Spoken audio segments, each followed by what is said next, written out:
내 이름은 박진우, 24살. 곧 전역을 앞둔 말년 저격수다. 우리 부대는 휴전선 근처 인적 드문 산꼭대기에 자리 잡고 있었다. 삭막한 회색 콘크리트 건물들, 철조망, 그리고 끝없이 이어지는 훈련. 지긋지긋했지만 그래도 몇 달만 참으면 이 지옥 같은 곳을 벗어날 수 있다는 희망 하나로 버텼다.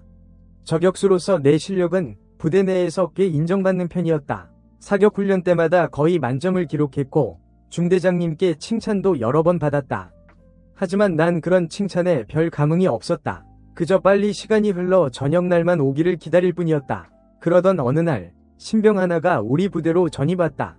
이름은 최민호. 키는 작고 깡마른 체격의 얼굴에는 여드름이 잔뜩 나 있었다. 누가 봐도 나약하고 소심해 보이는 녀석이었다. 신병들은 대부분 훈련소에서 살이 빠져서 오는데 얘는 어쩜 저렇게 멸치같이 생겼을까 신기할 정도였다.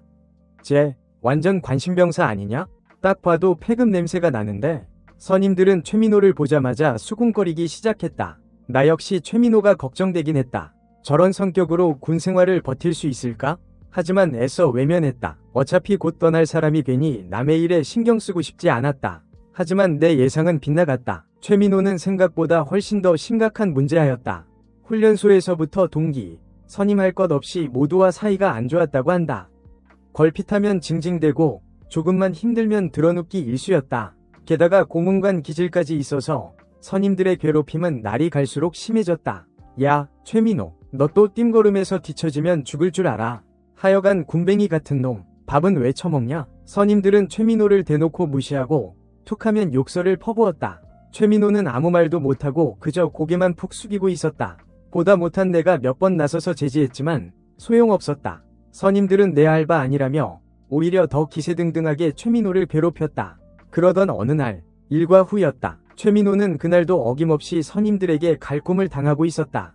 평소 최민호를 눈엣 가시처럼 여기던 김상병이 최민호의 관물대를 발로 걷어차며 소리쳤다. 야, 이 새끼야. 관물대 정리 안 하냐? 돼지우리가 따로 없네. 최민호는 울먹이며 관물대를 정리하기 시작했다. 김상병은 그런 최민호를 비웃으며 침을 뱉었다. 그때 최민호의 눈빛이 순간 번뜩였다. 평소와는 다른 섬뜩한 기운이 느껴졌다. 뭐지? 나는 불안한 예감에 휩싸였다. 최민호는 며칠 뒤 사격훈련 도중 갑자기 쓰러졌다. 훈련병이 쓰러지는 일은 종종 있는 일이라 처음에는 대수롭지 않게 생각했다.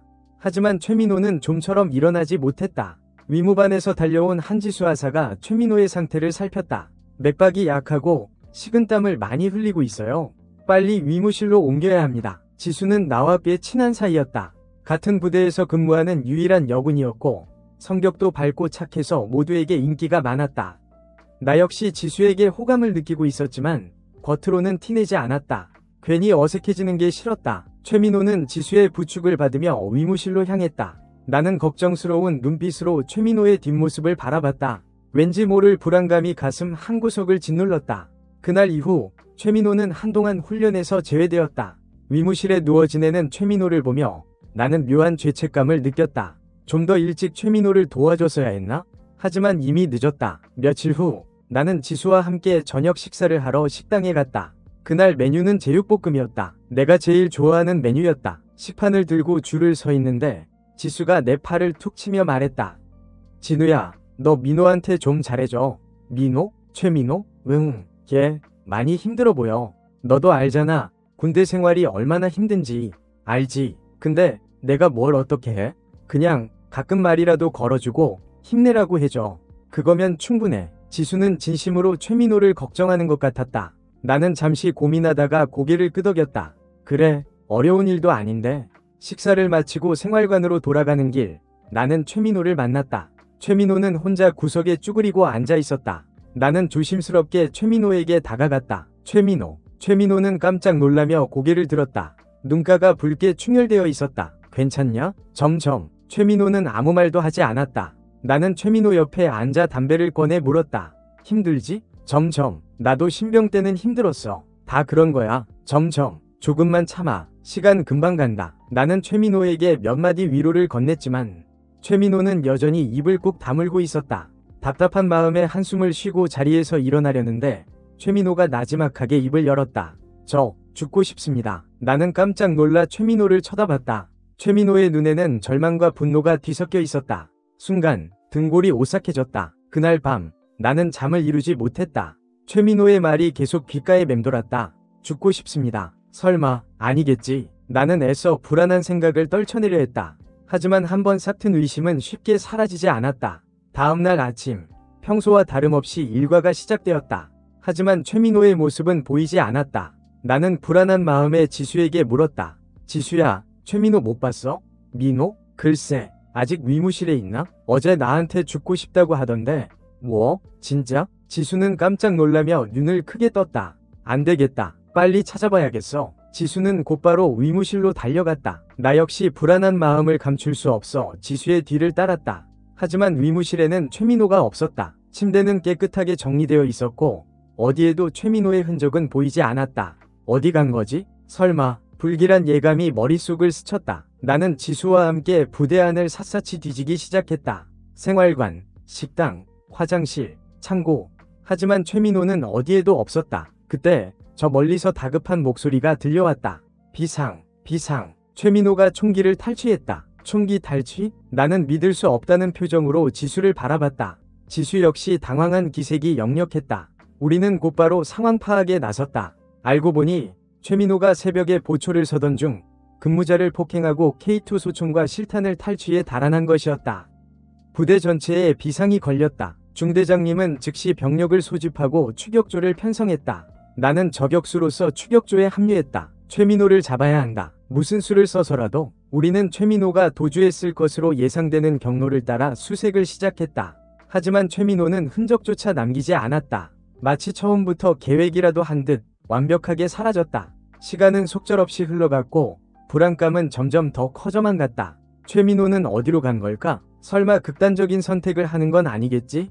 그때 무전기에서 다급한 목소리가 들려왔다.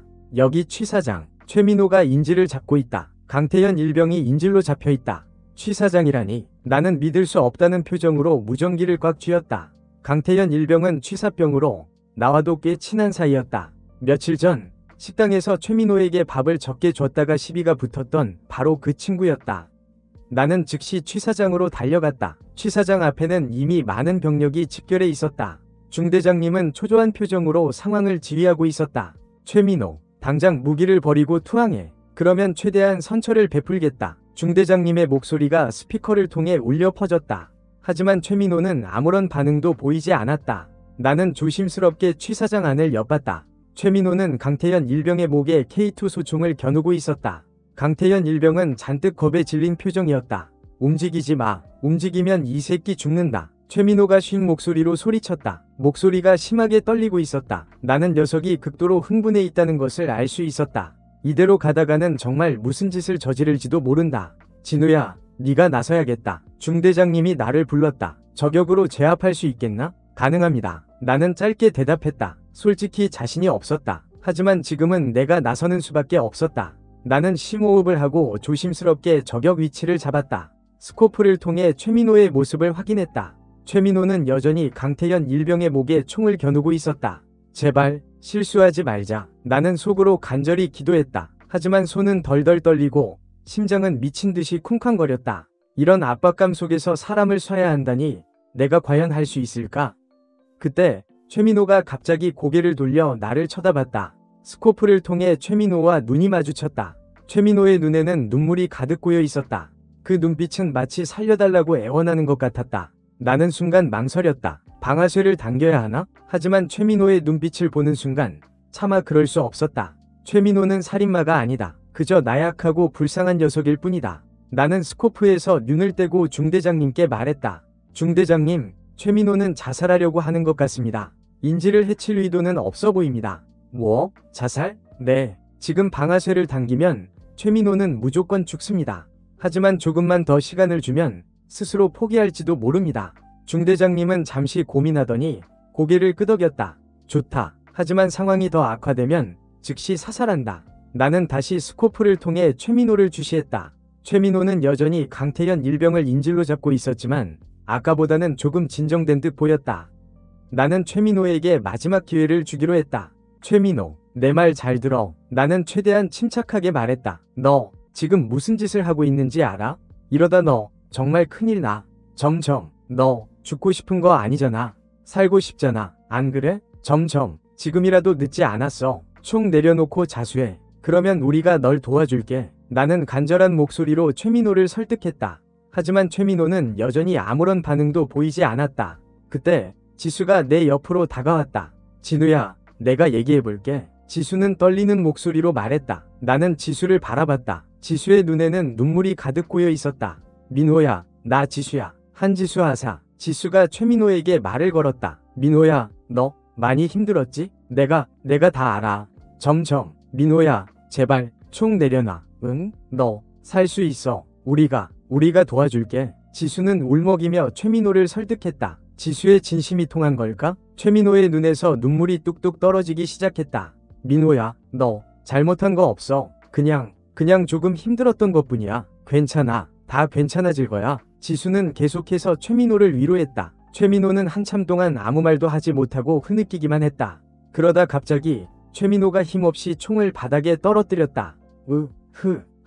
최민호는 그 자리에 주저앉아 엉엉 울기 시작했다. 강태현 일병은 재빨리 최민호에게서 벗어나 안전한 곳으로 피했다. 나는 그제야 안도의 한숨을 내쉬었다. 모든 것이 끝났다. 최민호는 곧바로 헌병대에 인계되었다. 군병원으로 옮겨진 최민호는 정신과 치료를 받게 되었다. 다행히 강태현 일병은 큰 부상 없이 무사했다. 사건 이후 나는 예정대로 전역했다. 하지만 최민호의 일은 오랫동안 내 머릿속에서 떠나지 않았다. 나는 최민호에게 좀 더 일찍 다가가지 못한 것을 후회했다. 만약 내가 조금만 더 관심을 가졌더라면 이런 비극은 막을 수 있었을지도 모른다.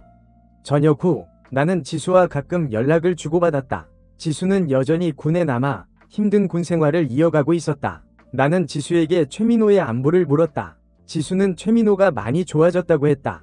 하지만 여전히 군 생활에 적응하지 못하고 있다고 했다. 나는 최민호를 다시 한번 만나보고 싶었다. 하지만 차마 용기가 나지 않았다. 최민호를 다시 만난다고 해도 무슨 말을 해야 할지 알 수 없었다. 그저 최민호가 잘 지내기를 바랄 뿐이었다. 시간이 흘러 나는 새로운 삶을 시작했다. 하지만 최민호의 일은 여전히 내 마음속 깊은 곳에 남아있었다. 나는 가끔씩 그때의 일을 떠올리며 삶의 의미에 대해 생각하곤 했다. 우리는 모두 나약하고 불완전한 존재다. 하지만 서로에게 조금만 더 관심을 가지고 손을 내밀어 준다면 세상은 좀 더 살만한 곳이 될 수 있을 것이다.